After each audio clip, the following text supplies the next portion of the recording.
Hello, you're very welcome back to the Matchbook Weekend Football Podcast. We're back for a new season. I'm your host, Daniel Hussey, and we'll be joined every week by Mark O'Haire and Adrian Clarke. Fear not, Miguel Delaney will be joining us on Mondays to preview Champions League with the guys as well. So we have a full star-studded team for the season ahead, but I'll stop talking and leave it to the two guys. Mark O'Haire, Adrian Clarke, welcome back to the podcast. We're excited, I guess. Very much so. Yeah, really excited. Yeah, no, it's good. I mean, we've had a little break this year, and yeah, I think there's been a fair bit of business done by various teams that's quite exciting. So yeah, hopefully we'll get a pretty competitive Premier League campaign. Well, I say this as an Arsenal fan. I don't really mean it in terms of hopefully Liverpool will be stronger, Chelsea, Spurs, Manchester United, just so that we can. It's more than just a two-horse race, but we'll wait and see what happens. I personally still think the two that were at the top last season remain the strongest, but we'll find out, won't we? Yeah, Mark, over to you in terms of excitement for this and your summer. How has your summer been? Have you switched off for a few weeks, then got back into it, or how does Mark O'Haire plan his Premier League season ahead?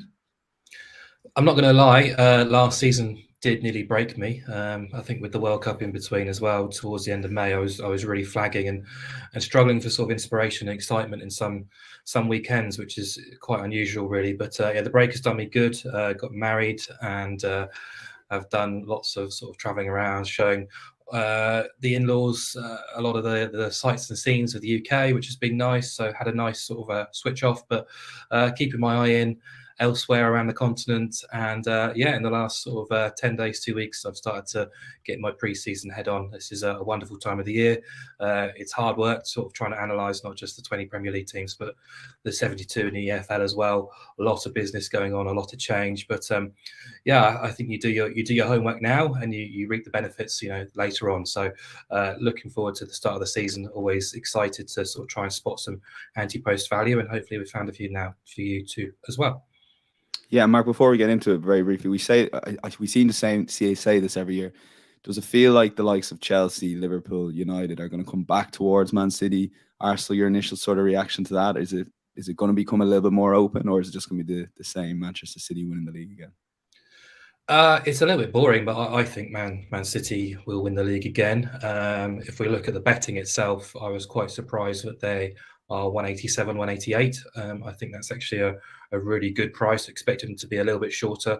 Obviously, the reasons for that might be the fact that the competition has improved, enlarged even as well, with Newcastle being sort of added to the Big Six mix as well. We saw the emergence of Brighton and Aston Villa as well. So towards the top end of the Premier League, it does look really, really competitive. But it's hard to sort of dismiss a team who have won the title in 5 of the last 6 years, have averaged 91 points and 97 goals during that sample as well.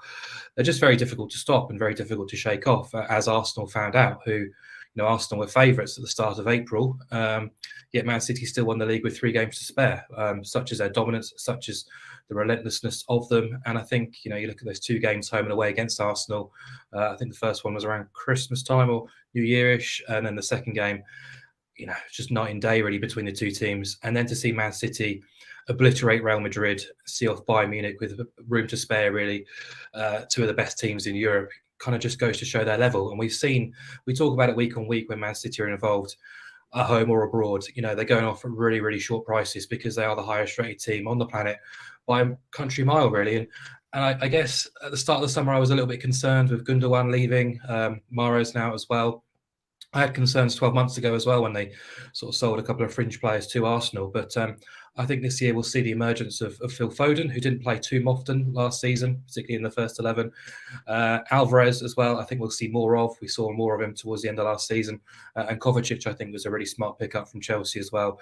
He's obviously not the same kind of player as Gundogan, but I think he will sort of keep that midfield ticking over too. So I thought Cancelo, his absence or his departure, it seems to be on the way to Barcelona, might be a blow. So I do expect City to possibly do a little bit of business between now and September, but there's not been a huge amount of talk for that. So I would like them to sign possibly 1, maybe 2 other players, but at the minute, I'm quite happy to back them at those kind of prices because we are talking about the best team on the planet by a country mile, not just last season, but over previous campaigns as well. Yeah, so you mentioned Manchester City's price of 187. If producer Ryan gets the prices up here on screen, 188 there at the moment. So maybe someone's laying as you're speaking, Mark, perhaps. But Adrian, over to the second favourites in Arsenal at 6.2. Is this heart ruling head? Because again, me and producer Ryan were talking off air, and producer Ryan seems to think this is purely your heart ruling your head here with this pick, Adrian. So Oh take it no, away. look, the City are worthy favourites, and at the price, they're definitely backable. So no, I'm just offering up something different to Mark. I just think that the difference in the price is quite big. You're getting Arsenal over 6. I think that is appealing, given how close it was last season. Given that. In a way, I almost feel like winning it 5 years out of the last 6 is almost a negative. And I know that doesn't make any sense, but I just feel that motivation-wise, it can. And I know it's that they always find a way and they get there in the end, Manchester City. But you just wonder how much of an edge might be taken off by last season. The efforts we saw Liverpool go big in all the competitions the previous season, and then they hit a wall. Last year, didn't they? They just couldn't reach those same levels. I don't think that we should expect that of Manchester City, but maybe a 1 to 5% drop off could happen because they've just won the treble. They've done everything that they needed to do.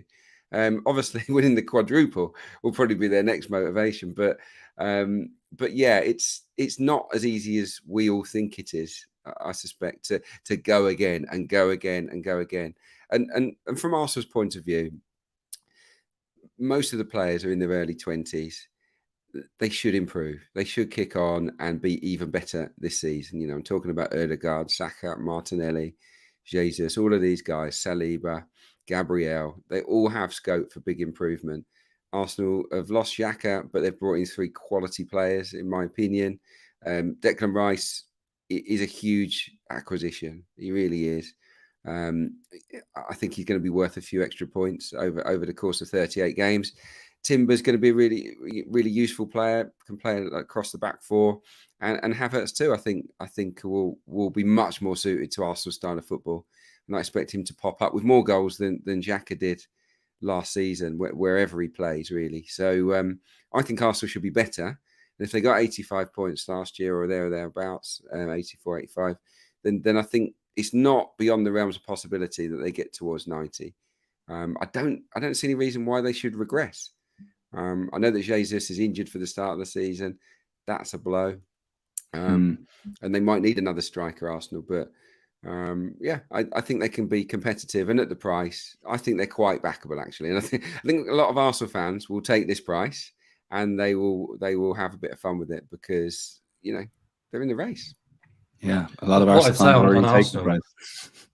What I'd say on Arsenal, obviously, Declan Rice, incredible acquisition, will improve that team immensely. But I think Timber was almost one of the smartest acquisitions because when Arsenal failed last season, it was because William Saliba's injury and there wasn't that backup to come in good enough really to sort of keep Arsenal ticking over. And I think Timber is good enough to sort of take on that mantle as the next best defender off the line. So sort of the depth has been added there, which possibly wasn't there beforehand, which could make a massive difference because we saw the defensive drop off without Saliba. So, I think they've done really well in sort of padding that squad out with quality as well.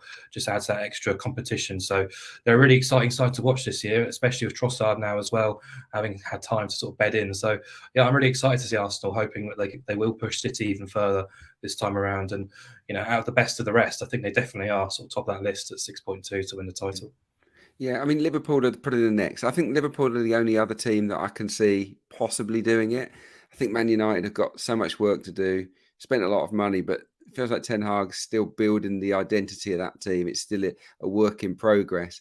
With Liverpool, you think, well, they're capable because they've done it. They've done it in the recent past, but they're going to need Virgil van Dijk to be back to his very, very best, and they're going to need Mo Salah to carry on his brilliance, aren't they? I know that Darwin Núñez will get better, but yeah, it's in that middle of the park. They've had a little refresh with McAllister and Szoboszlai coming in, but they've also lost some leaders in there in Fabinho and Henderson.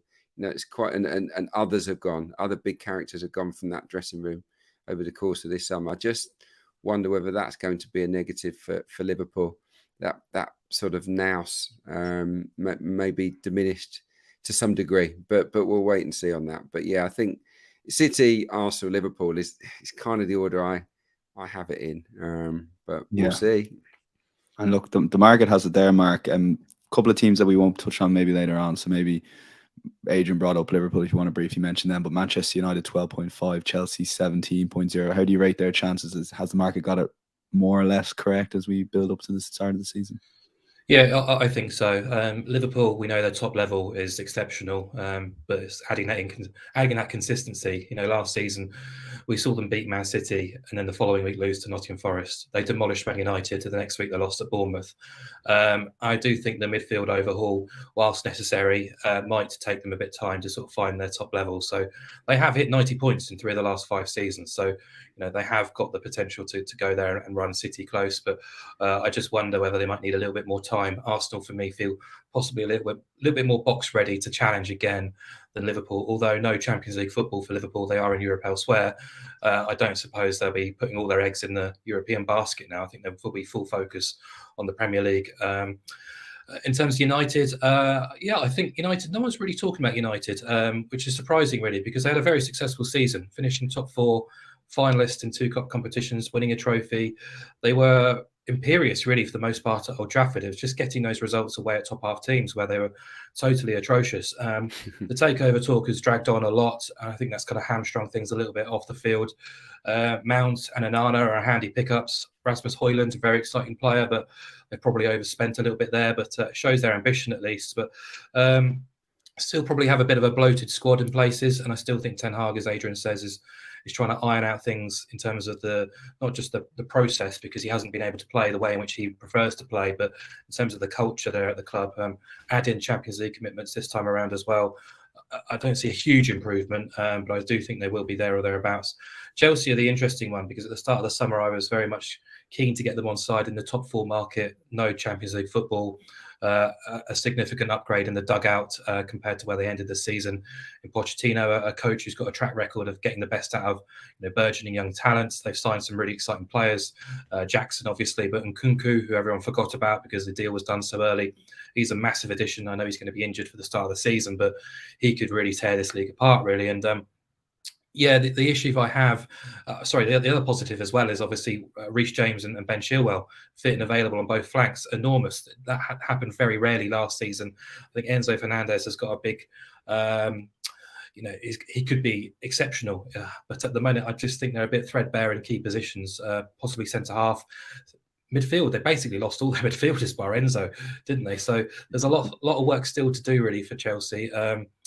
And as we've talked about at the start of the show, the competition has increased, not just with Chelsea, but Newcastle will now feel that they're there or thereabouts in terms of the picture. Man United, Liverpool, Arsenal, Man City. There's only so many places for the teams to finish. So I've kind of left the top 4 market alone because it is so competitive, and I can sort of build a case for all teams, but also build a case against them too. Yeah, Adrian, I want to throw Chelsea, who they've let go so far in this summer since Poch has come in. Havertz, Kovacic, Loftus-Cheek, Mason Mount, Pulisic, Aubameyang, Koulibaly, and Mendy. That's nearly a starting 11 in itself. So look, they've needed a refresh, but surely it's going to take Poch a bit of time to gel. Fofana injured as well. Fofana injured as well. Yeah, look, they needed to though, didn't they? They had to, because there's so many players. It was borderline ridiculous last year at Stamford Bridge. So I applaud them for being so ruthless in the market in terms of offloading. But they're offloading most of their best players. I mean, there's some really, really good players that they've allowed to leave the club this summer. And I've watched a couple of their games in pre-season. I'm quite impressed with them, actually. And Nkunku looks good. Jackson, very good. Very good penetration. He's got excellent pace. Plays on the shoulder of the last defender. They slide balls through in behind. He's very, very sharp on the one-on-one finishing. I think he's a player that actually can achieve more than many fans are thinking at the moment. He certainly looked sharp in pre-season. So, yeah, it's just the depth. They don't have any depth anymore. Is that going to be an issue or not? They don't have European football, do they? So it might be that they sort of, Poch finds a strongest 11, a strongest 15, and just rolls with that this season, a little bit like Arteta did last season. I think, yeah, they've got to be better. better manager, slimline squad, but a lot of talent has left the building. I couldn't have them anywhere near the title race personally, not at this stage anyway. Yeah, I worry a bit for Chelsea with the goalkeeping position there too.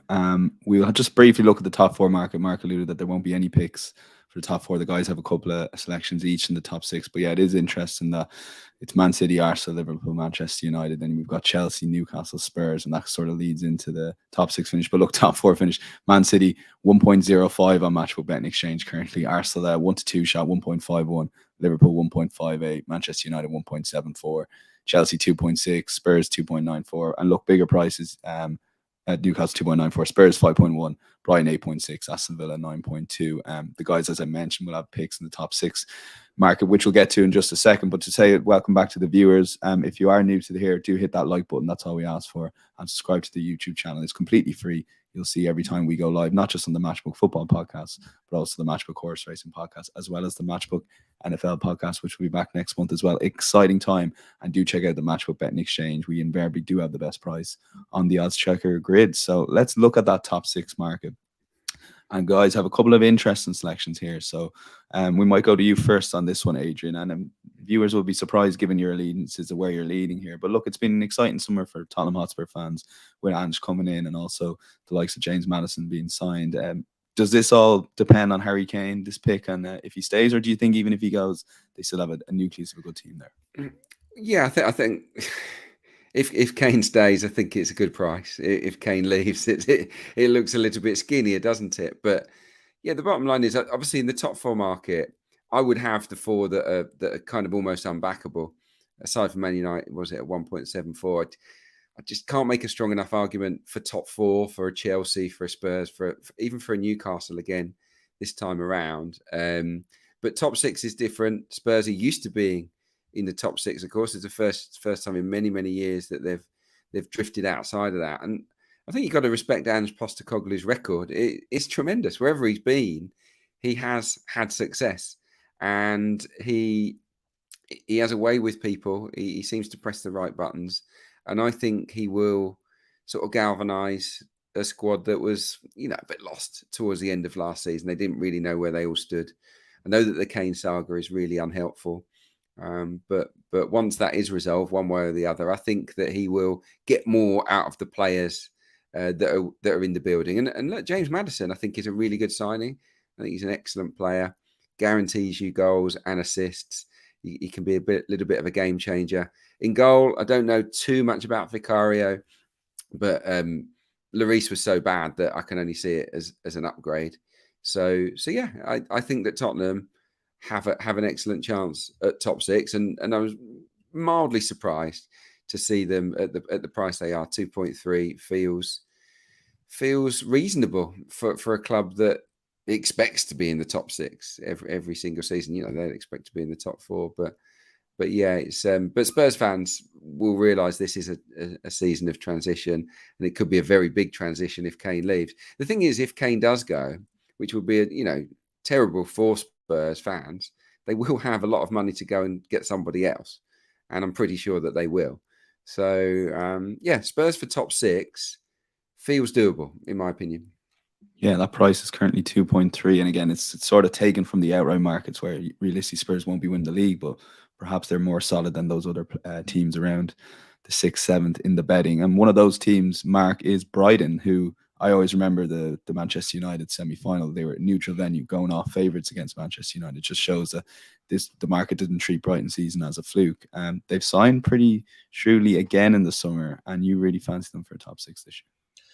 Yeah, it's just a price play at 3.3 now. I put it in at 3.15. I just looked at Matchbook, it's 3.3. And you're right, for the first point there, it wasn't that long ago, April time, we're talking now at the start of August, that they were favourites against Manchester United at Wembley. So it's almost like the outright markets have totally forgotten everything that happened last season and pricing Brighton up again sort of with a blank canvas. And I think that's unfair, to be honest. I know some people are expecting regression, and that's fair enough, with McAllister gone, European football on the agenda, and Caicedo possibly leaving as well. But I'm pretty damn sure Brighton won't sell Caicedo for less than 100 million. So unless anyone sort of bulks up an extra 20 million, he's going to be staying. And effectively, then you're looking at a very similar best 11 as we had last season, bar McAllister. I think Dahoud and Milner come in to add a bit of depth to the midfield. I like Dahoud as well. João Pedro strengthens that attacking options.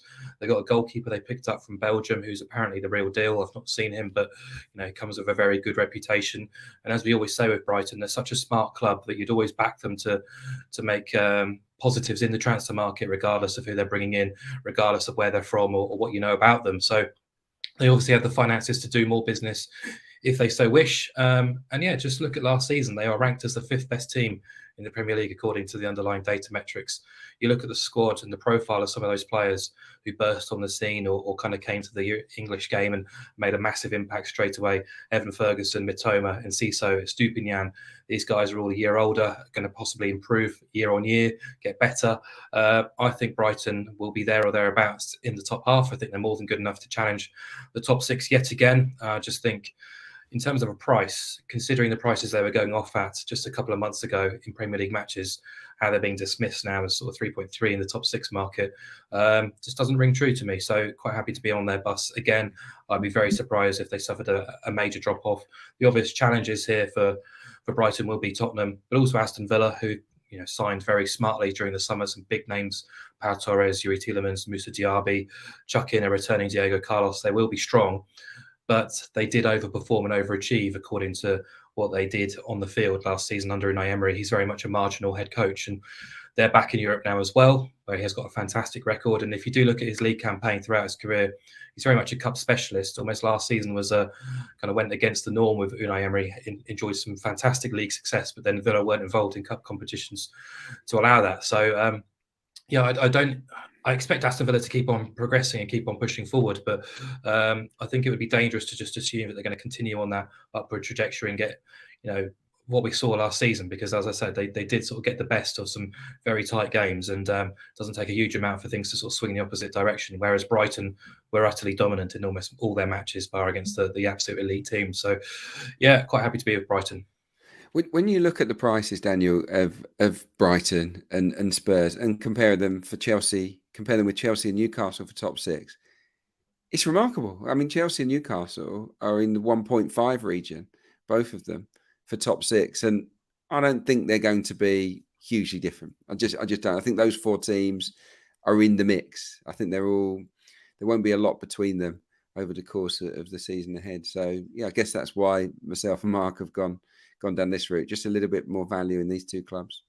Yeah, and before we move on, Adrian, very briefly on Villa, they've signed quite well. Pau Torres, Diaby, Tielemans, with a brilliant manager there, as we know from the Arsenal days. They will be factors as well. Do you kind of take Mark's point with the European competition that Unai Emery will almost be tempted too much with Europe, that it might take away from their league results? Yeah, I get that. Yeah, because you can envisage them going into the latter stages of the European competition, and will that affect their league form? But yeah, no, the recruitment's been excellent. They're really ambitious, and they were very hard to beat and hard to score against towards the end of the season. I think after Arsenal beat them 4-2, it was clean sheets or 1 conceded in pretty much every game. So they're solid. And I watched them as well in the summer series 2 or 3 times over the summer, and they look good.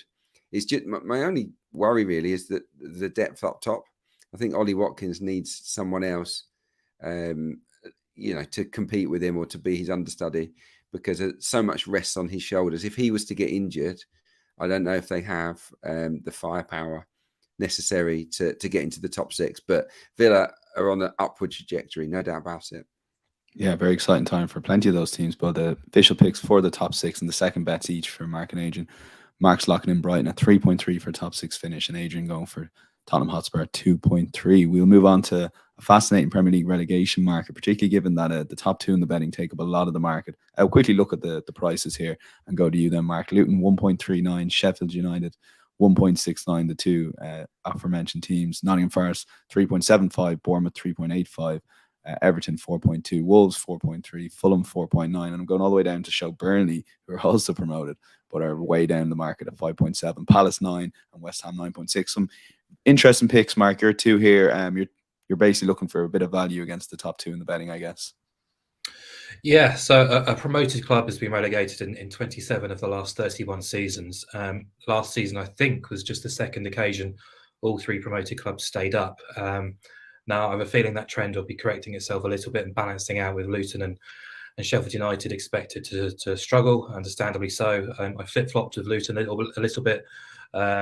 When they won promotion, I thought they could cause a few headaches and cause a few surprises, but understandably, they're being quite smart in terms of their business, and it's almost like they're pre-planning for another championship promotion assault in a season's time. So I think they will provide a few shocks at Kenilworth Road. I don't think many Premier League players will be accustomed to playing in those kind of surroundings.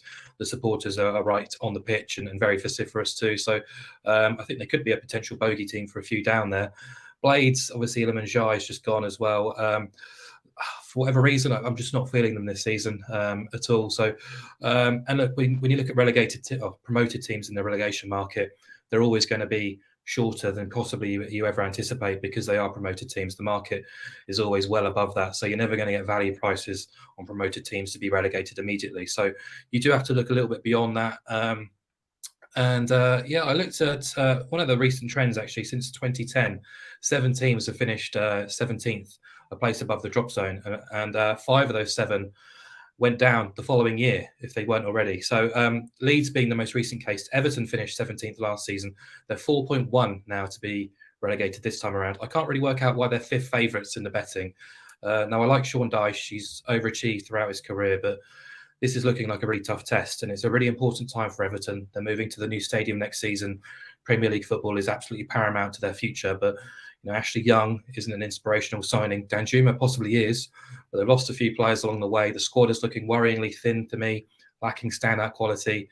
The midfield trio of Anana, Gay, and Doucouré are obviously the sort of prize assets in the spine alongside Pickford, Tarkowski, and Calvert-Lewin, but how many times is Calvert-Lewin going to get out on the pitch this season? We don't know. You've also got an African Cup of Nations in the early year, so you're going to miss Gay and Doucouré from that as well. That's quite concerning. And also Dyche, he only won 5 of 18 games after taking charge last season. Everton were the second lowest goal scorers. There's only so many times you can kind of scrap and scrape your way to survival. So I just think 4.1, more so because Bournemouth are below them in the market. And I think that's disrespectful. I think Bournemouth are definitely a club who will be looking up rather than down compared to what the market is suggesting. So that is a concern. But I'll just kind of run you through my big price outsider, which the price has been cut all week, which is really frustrating. But West Ham, I put them in at 10.5. They were as big as 13.0 earlier in the week, now into, 9.6. Sometimes betting isn't about what you think will happen. It's about backing the price and probabilities of something happening. I don't think it's unrealistic to see West Ham have a tough season. They've basically been, 3-4 times the price of others around the top end of the market. Yet they've been involved in a relegation scrap in 2 of the last 3 seasons. They are in the bottom 3 for 28 of the 38 game weeks last season. The best player has been sold. They've not made any sort of moves in the market to sort of patch up that squad. There's been talk about fallouts between David Moyes and the directors in terms of transfer approach. Obviously, moves for certain players have already broken down. Moyes was on the verge of being sacked throughout last season. He's almost been given the job by default after winning the Conference League, and a lot of sort of goodwill went his way. But he could easily have been gone well before then. So, and also, they were given a lot of allowances last season for their poor league form because they were in Europe. Well, they're in Europe again, so they've got a similar sort of schedule. So, I think West Ham, if you're looking for a team, because ultimately, I think you possibly are just playing for one relegation place here with Luton and Sheffield United and expected to be involved in the dogfight. A big price outsider does appeal to me. We saw last season with Leicester, reputation doesn't stand for anyone really. So wouldn't be too surprised to see West Ham being dragged back into it. The vibes, the goodwill vibes of last season seems to have been evaporated already. And they're going into the new campaign with a bit of pessimism around them. Yeah, and both those teams have had quiet transfer windows so far. Mark is picking Everton 4.1 for relegation and West Ham as an alternative at 9.6. And Adrian, you've 2 more cases for 2 different teams. But again, I can see both these teams perhaps struggling this season as well.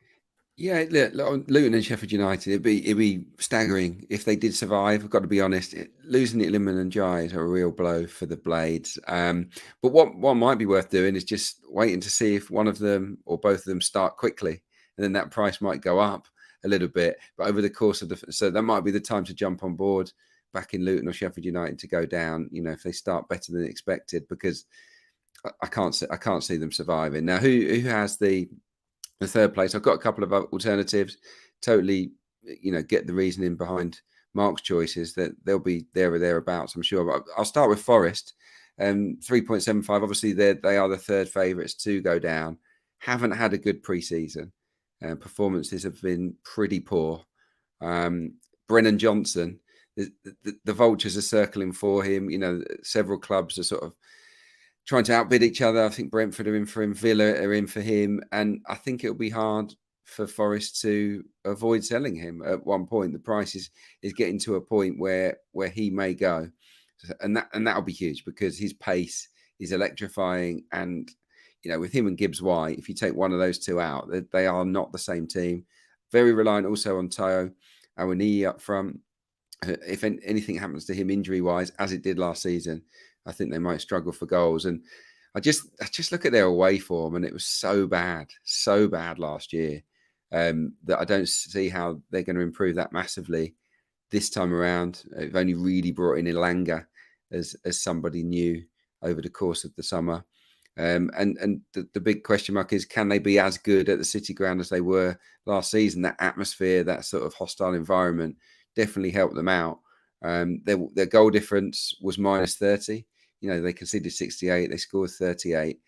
Two of the three teams that went down have better goal difference than Nottingham Forest. So, and let's face it, if they don't get off to a good start, if they're a little bit shaky earlier in the season, will that owner stick with Steve Cooper again, or will he pull the plug finally? If he pulls the plug, I think that's still a bad decision. I think Steve Cooper's an excellent manager and a good fit at Forest.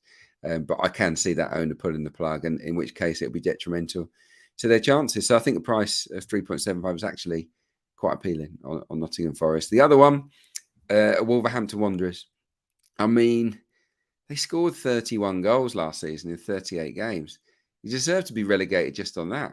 Forget the points. If you're only scoring 31 goals, go. That is so poor. It's so poor.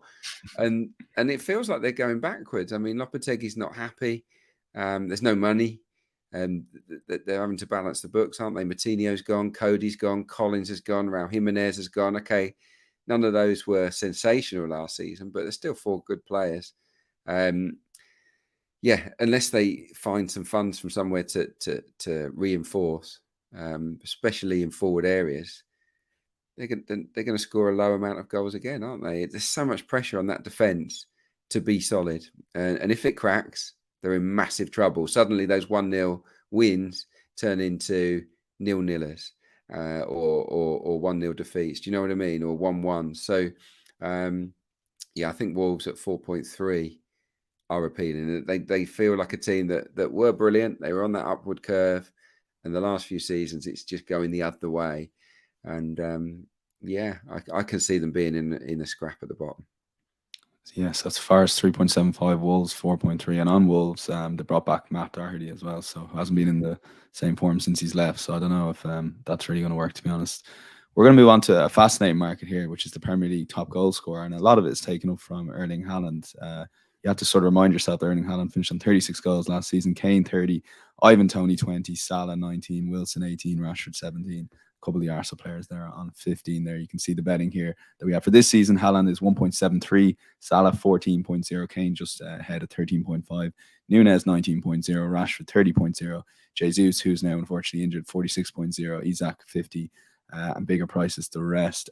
Mark, I know you've 3 picks against Haaland, so before we get into that, Haaland's price, and then maybe we'll throw it to Adrian, at 1.73. If you had to back or lay, I'm guessing you'd probably lay him at this price. No, I just wouldn't get involved. What I'd be doing is I'd sort of package it up with Man City to win the title and Erling Haaland to be top goal scorer double. If you could probably get around sort of 2.3ish for that. I expect him to win it, obviously, but do I really want to wait around for a 173 shot to pay out, for 9 months? Not really. So I think you've got to be a little bit creative in terms of the market. If you look elsewhere, obviously Kane's future is a little bit unclear at the minute. Fully expect him to stay, but at the minute we just don't know. And Salah's got African Cup of Nations duties in January. We saw a slight drop off from him last season as well. So I think it does start to open up the markets a little bit outside of the obvious candidates. Kane and Salah are the only players to finish in the top 7 over each of the last 5 seasons. So there's real consistency about those two players. So if they, well, particularly Kane, if he is available, you'd be looking to try and keep him on side in some way. But whilst that his future is unclear, I did look elsewhere. I thought Darwin Núñez at around 20 to 1, 21.0, possibly slightly shorter now, was appealing, criticised often last season, and understandably so, because his finishing was pretty erratic at times. But I think he has got the potential to burst into this Liverpool team now and be the main man. That midfield has been overhauled, but you've already got Trent Alexander-Arnold being an assist machine towards the back end of last year. Szoboszlai, McAllister, 2 players who are more than good enough to be inventive and incisive in possession. If you look at Núñez's previous history, he exploded onto the scene in his second season with Benfica. And if he gets off to a good start this time around, I wouldn't be surprised to see him go close here. Ordinarily, you want a player to be hitting at least 20 goals to be in the running. And I think that is possible for him. Sometimes I think we do forget that players are humans as well. And, Darwin Núñez, coming from a South American background, not speaking English as the first language, going to Portugal and then to the UK and particularly the Northwest, it's a bit of a culture shock at times. So it can take certain players time to bed in and understand their surroundings and get accustomed to the league as well. So that's all on side now. And he's had that period to bed in. I do expect improvement. He's young enough to keep getting better and better. So I like that price. Elsewhere, in terms of a longer shot, in 17 of the past 21 seasons, a player at 50 to 1 or bigger has placed. And in 12 of those 21 seasons, a player at 100 to 1 has placed. And actually a player from outside the Big Six has placed in all but 3 seasons since the Premier League was came about in 1992. Ivan Toney ticked those boxes last season at 50 to 1, playing for Brentford. Ollie Watkins, 75. I know he's had fitness issues, but goal totals of 14, 11 and 15 since moving to Villa. I think that's promising.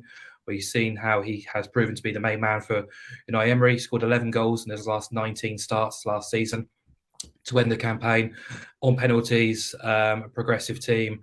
They've signed some exciting midfield players who will add even further sort of creativity. And just as a kind of shot to nothing, really, the one you were like, Dan, Evan Ferguson at 170. 6 goals in 19 in a breakout season. Not bad, really. He's looking like being the number 1 choice to lead the line over João Pedro. He has said himself that the forwards will probably be rotated a little bit with European football as well. But I just think in a De Zerbi team, leading the line, for a side with, we talk about as a 3.3 shot to finish in the top 6, a side who were favourites against Man United at Wembley, a side who are so gung-ho, score goals for fun, to have the leading striker at 170.0, it'd be rude not to sort of have a couple of quid on him just for interest, because there is potential there for Brighton to hack up. But obviously their goals are spread around quite a lot, or they were last season. But 170.0, just the wrong price for me.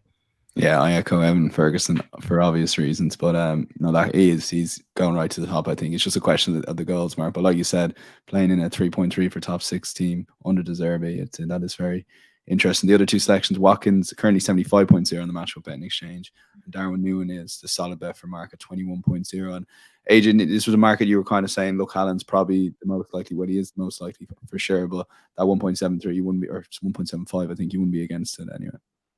No, he's almost a cert. I think it's just injury that can stop him. If he avoids injury, he will, or any major injuries, then Haaland wins the Golden Boot. In which case, it's still a backable price. But as Mark rightly pointed out, it's a long time to wait if you put a few quid on it for it to cash in. So yeah, I mean, an alternative just to chuck it out there is to take Julian Alvarez at 85. Just on the off chance that he does get injured and is out for a prolonged period of time, then he will take over that mantle and score bundles of goals. I mean, he was not far off in terms of minutes per goal compared to Haaland. I mean, he was a way off. Everybody was, but he was among the leading lights in terms of productivity. So yeah, it might be worth a little tickle for 1 or 2 people to have a few quid on Alvarez just on that off chance. One other name I want to chuck into the mix is Nicholas Jackson. at Chelsea. I mean, it's a real long shot, but the thing is, Chelsea only have the Premier League, really, don't they? Obviously, in the domestic cup competitions to keep them interested. I do think that Pochettino will stick with as close to a regular starting 11 as possible. He did it at Tottenham. I can see Jackson playing up top with Nkunku just off him, and I think they'll both plunder plenty of goals. From what I've seen of Jackson, he looks good. He looks really sharp. And obviously, he finished last season at Villarreal in sensational form. I think across Europe's top leagues, no one was scoring at a faster rate than him towards the back end of last season. So yeah, a Chelsea side that will score more goals this season under Pochettino. His Spurs team scored a lot of goals. It might be worth a shout. 51 seems quite a big price. Okay, a couple of alternatives for Adrian. Nicholas Jackson for Chelsea, 51.0, and Alvarez, 85.0. Incidentally, 9 Premier League goals last season. So yeah, any sort of Haaland injury, and that could be actually quite a nice way to play it. Maybe lay it off when Haaland comes back fit. We will move on to Adrian's bread and butter here, the Championship and the EFL. Look, we're going to get real into it next week in the nitty gritty, Adrian. But look, I'd say you're really looking forward to the new EFL season. I was almost surprised to see this selection initially when you first put it in, but I think it's starting to make sense in my head that there is perhaps juice in this price, despite it being very short. Yeah, look, the Championship is going to be strong this season because of the three clubs that went down: Leicester, Leeds, and Southampton. They're at the top of the market for a good reason. You've got Middlesbrough, Coventry, Sunderland, these kind of clubs that were already in the division that will fancy themselves potentially to go up this year. But I still think there's a gap between them and those that have come down. Leicester City, obviously I live in the area, and the fans are pretty excited by Enzo Maresca. I think that appointment has lifted morale at the time when they're feeling really, really sorry for themselves, because the football's going to be good. I think they're going to try and play a little bit like Burnley did last year. They'll play out from the back. They'll press with real aggression, have a high line. But they've got a goalkeeper now in Hermansen that is used to that. They've got a great squad for the Championship level. I know they've lost Barnes and Maddison, but still got a lot of top class players there, and they've recruited sensibly. Cody, Winks, leaders, pedigree players. I think they're going to do well. Callum Doyle, left side centre back, is very, very good on loan from Manchester City. So yeah, I think it's Leicester or Leeds for the Championship, but I'm going to side with Leicester City. Okay, yeah, currently 5.0 on the match with betting exchange, and if they do end up doing a Burnley, and you'll be just holding your docket throughout the season with pride, I'd say. So yeah, maybe one to take there. Mark, your thoughts on that pick and just in general on the Championship this season? You're keen to comment ahead of the start. Yeah, just I think it's incredibly tight and incredibly competitive this time around. Last year, the Championship was pretty low quality, and I think that's certainly not going to be the case this time around. I think I could easily make a strong case for Leicester, Leeds, or Southampton bouncing back and taking top honours, but I could easily make a case against either or those three teams as well. It's that tight, so I wouldn't really want to sort of tie my money up and sort of nail my colours to just one of them, really. I guess if you look at the Championship in the past, more recently, it's been won by sort of low-priced teams. So the favourites do tend to go pretty well. Burnley were 12-1 last season, but they didn't. They were absolutely. I think we saw from the first whistle in the first game on the Friday night, they were miles too good for that league. So there is easily a chance for Leicester, Leeds, or Southampton piss this league. But outside of that, I think. I like the look of Ipswich, and they have been priced in a lot since opening shows, but you can still get about 6.5 on them to be promoted. There was a time when sort of going through the leagues was not commonplace, but it wasn't a surprise, and that kind of went out of fashion in the last decade or so. But Sunderland proved last season that you can come up and you can challenge immediately for promotion. Admittedly, a weaker league this time around, it's much tougher. But Ipswich, for me, were the best team to come out of League One this century. They were absolutely fantastic, and it wasn't just the results, it was the performances as well. They were so dominant in almost all of their matches. The prices they were going off suggested that they would be more than good enough to challenge for a top six finish again this time around. I know they didn't win the league, but if you look at their expected points tally, it came in at 99 last season, which is astonishing really for a Football League division. A goal difference of plus 66, which was almost twice as good as Plymouth's, who won the league. I just think that squad, that team, that club is almost box ready for another challenge. I think they're optimistic, they're bullish about their opportunities. Kieran McKenna is an incredibly impressive head coach. I think they're going to be a real force this season. I know people have scoffed at them being involved in the top six, but if Sunderland can do it last season, despite all the injuries that they suffered, changing manager as well, then there's no reason why Ipswich can't. So I think at 6.5 to be promoted. They're at 17, I think, to win the league. I think that's probably pushing a little bit, but certainly towards the top six markets and even the promotion markets too. I think there'll be a force. Okay, yeah, a couple of plays there from the guys. And very briefly, Mark, a question actually in from producer Ryan asked me to ask you QPR to be relegated this season. I guess it's not looking good. Got to be odds on, right? Not looking good. Not looking good. I'll keep it brief. Yeah, Rangers and Sheffield Wednesday, the two teams I'd be really, really concerned about. I think the relegation market is being incredibly unfair on a club like Plymouth to be second favourites for relegation. I think they'll be absolutely fine. I think there's a crisis brewing at Rangers and possibly Sheffield Wednesday too after the summer as well. You can get around 3-1, 7-2 on either or, possibly bigger actually on both teams. So I think they'll really struggle. The issue with the Championship and relegation betting is always the off-field shenanigans of clubs. The financials often comes into play. If you look at the last 4 or 5 seasons, points penalties have kind of made a big impact on certain teams and their prospects. So that's one to keep an eye on. There's a few teams like Blackburn and West Brom where there are murmurings of issues behind the scenes, which is obviously could be detrimental to their campaigns. But if we're talking pure footballing terms, I think QPR and Wednesday have a lot to worry about. Okay, yeah, we will be checking weekly with Mark O'Haire and cheers, guys. Weekly updates. Check us every Thursday morning in your podcast feed. Adrian, League One. Let's go. Derby County are the team you fancy this year. Yeah, I'm going for Derby. It's a weaker division this season. The 3 that went up, were by far the best teams, in my opinion. So it's a little bit more wide open. I think a lot of clubs in League One this season, big clubs that have floundered in recent years, will suddenly fancy their chances. I'm thinking of Derby's, Portsmouth's, Charlton's, clubs like this that have been languishing there for a little while. They've got a chance. I think this time around it is wide open. But Derby are favourites, and I think they are worthy favourites. Paul Warne is a very good manager at that level. He's excellent at building teams and creating a strong culture and identity, and he's almost had a year in charge. He came in sort of early-ish last season for Liam Rosenior, and I think he's starting to get his team now, and they're no longer a crisis club. They're sort of a little bit more stable. They don't have the sort of outside noise to worry about too much. They need a bit more pace in the team, striker for sure. I'm sure they'll get one. But yeah, they build from a very solid base. Bolton are the only side in League One who let in less goals than Derby did last season, 46. So they're solid, and yeah, they've got a decent striker. So in a weaker campaign at League One level, the door is ajar for a club like Derby to potentially go and win the title. So yeah, they're favourites, and they're favourites for me as well. Okay, 5.2 currently. The price you can get on Derby to win League One. And Mark, anything on League One for you to that piques your interest out of the start of the season?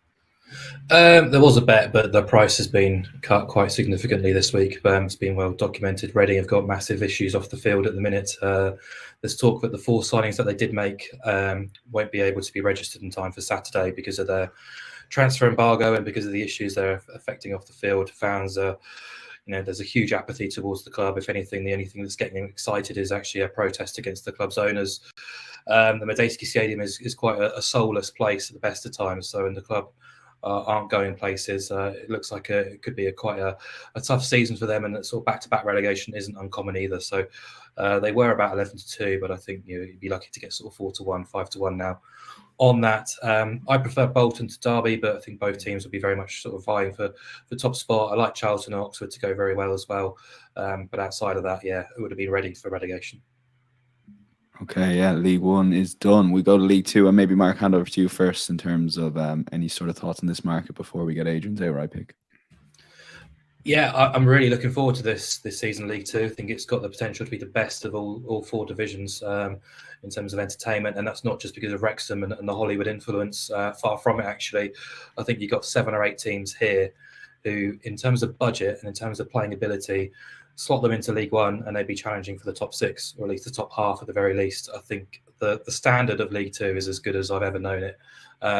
Wrexham, of course, probably building a League One side when they're in the National League, so understandably so, they're going off at very short prices. But Paul Mullin out for the start of the season, sort of 46 cup finals. Everyone want to play Wrexham and beat them as well, so that puts me off them. I think they're too short a price to consider, especially so when you look back to last season when they played Notts County in that big game, 3 games before the end of the season, winner takes all for the title. Wrexham went off at 6-4, 2.5 at home at the Racecourse Ground.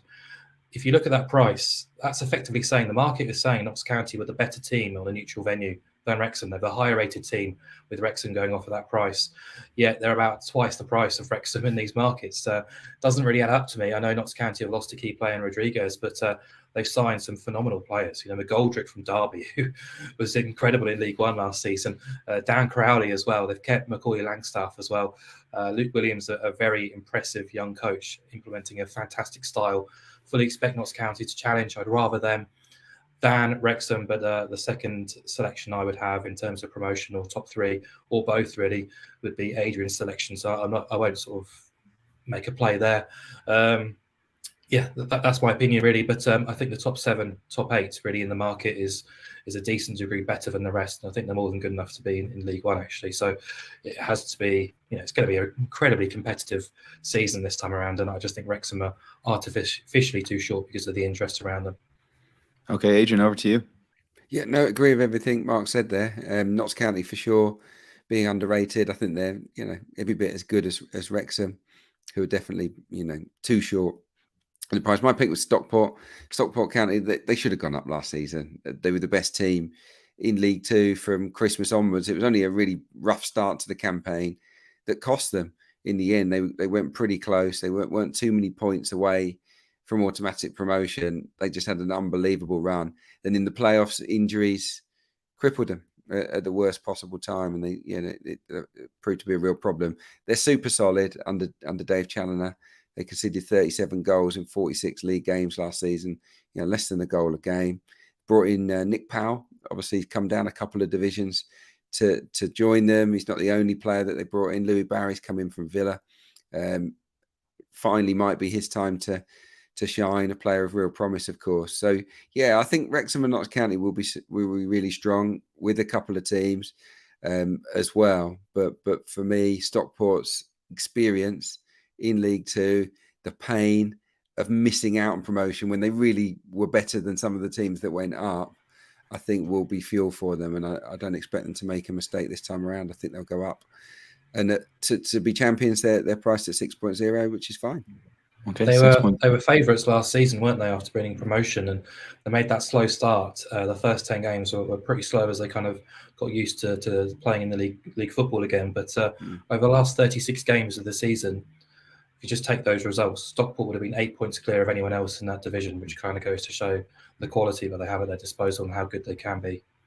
Okay, we are all set for a highly competitive League Two.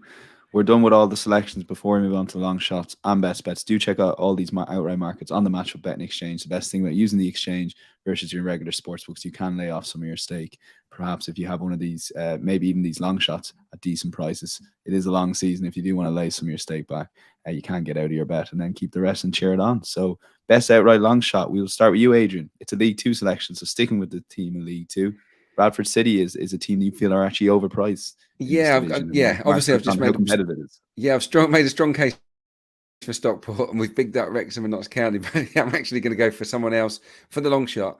I think they are quite a big price here, Bradford City.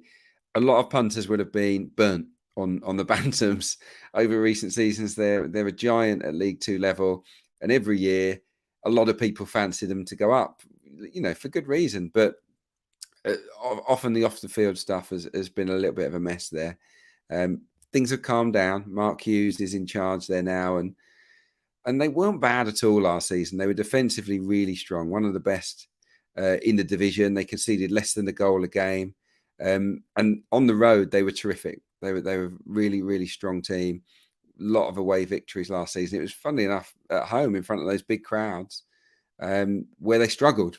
And from their point of view, they'll be hoping to make amends this time around. They've got Andy Cook, who always seems to score 20 plus goals in a season. They've brought in some real good players this summer as well, players that I would say are League One players.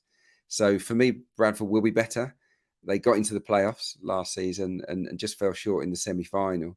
I think their squad is stronger, so I expect them to at least be in the playoffs again this time around. And look, if the teams that we've just discussed flounder, then I think Bradford are quite well placed to step in because they're well coached, they've got good players, and if that support really get the place rocking on home turf, then it could be quite a powerful weapon for them. So yeah, Bradford at 18, yeah, it's a long shot that might be worth a go.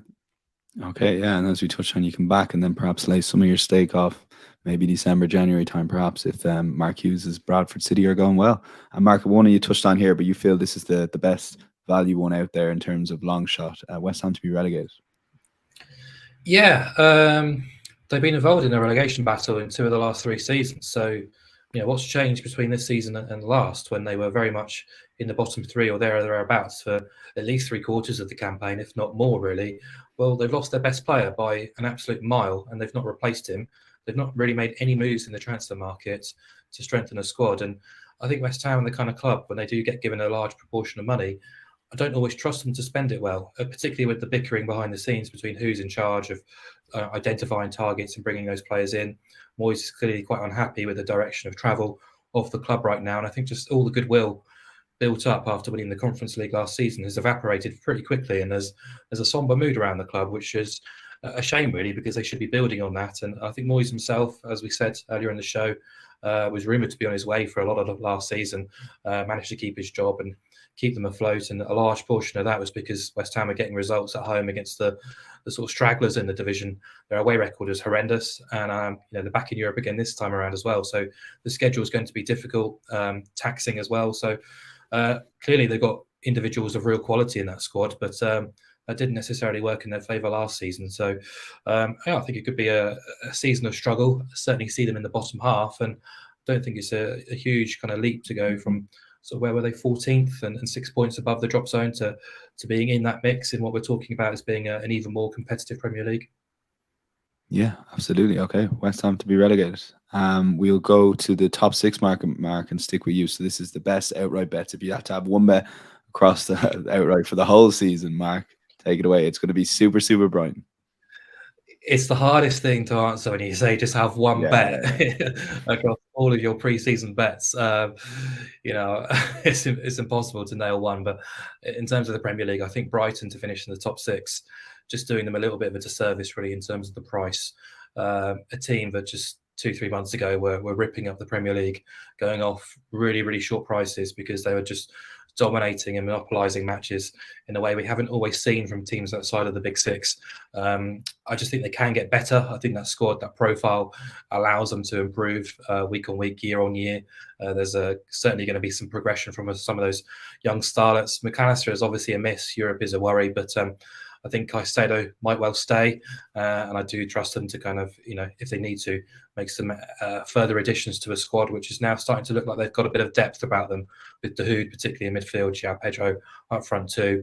I always trust Brighton to make the right moves in the transfer market, such as the people in charge there. So, I think they're being slightly underrated in this market. Okay, Brighton top 6 finish. Reminder, the price 3.3. And over to you, Adrian, for your best outright bet. Again, tough one to select one, buddy. You're going to be cheering on Leicester City, your local club. I am, yeah. I think it's slightly less open than Mark was suggesting, actually. I see it more as a two-horse race. Southampton obviously will be strong, but Russell Martin is a gamble. He's a really, really big coach. He's a real top coach, excellent at improving players, developing them, but he's never got near the playoffs as an EFL manager. I think he's barely got into the top half with any of the clubs that he's managed. He hasn't produced winning football. He's produced attractive football, but not winning football. I think the clubs that were in the Championship last season are weaker than those that came down. So I'm boiling it down to a two-team shootout, really, between Leicester and Leeds. Obviously, I could have egg on my face in a few months' time, but that's how I see it in the here and now. And I just give Leicester City the edge with Maresca, quality football is sure to happen, I think, at the King Power this season. They've recruited well. They're very well off. We know that. And I think they will go out there and strengthen further before the end of the window. And then again in January if they're in the mix. So I see Leicester City being a real powerful force at the top of the Championship. And a price of 5.0 is attractive. Okay. Leicester City to win the Championship, 5.0 on Matchbook. We're done. In and around the hour, my thanks to Mark and Adrian. We'll be back every week previewing the weekend football action. The next 4 weeks, we'll be back on a Wednesday, slightly earlier time. So that'll be in your podcast feed by Wednesday, late afternoon, evening wise, just with the lack of Champions League, get the content out nice and early for you guys. But yeah, until then, enjoy the rest of the season. Best of luck if you're having a few outright bets. And we'll chat to you next week. Bye-bye.